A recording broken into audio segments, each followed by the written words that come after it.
1 April 2026 पासून pan card काढणे झाले आहे सोपे. कारण का अगोदर आपण पॅन कार्डचा जो फॉर्म भरत होतो 49A, आता तो गव्हर्नमेंटने चेंज करून 49A ऐवजी फॉर्म नंबर 93 फॉर इंडिव्हिज्युअल आणि फॉर्म नंबर 94 हा अदर दॅन इंडिव्हिज्युअलसाठी केलेला आहे.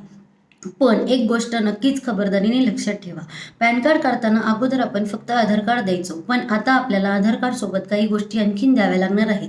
जसे की आपले birth certificate, address proof, 10th marksheet, अशा काही गोष्टी आपल्याला द्याव्या लागणार आहेत. तसेच पॅन कार्ड अगोदर आपण जेव्हा बँकेमध्ये जात होतो तेव्हा 50,000 कॅश डिपॉझिट करताना पॅन कार्ड द्यावा लागायचा. पण आता आपल्याला याच्यामध्ये रिलॅक्सेशन दिलेले आहे, ते म्हणजे 10 लाख कॅश डिपॉझिट आणि 10 लाख विड्रॉल्सच्या वेळेसच आपल्याला पॅन कार्ड द्यावे लागणार आहे.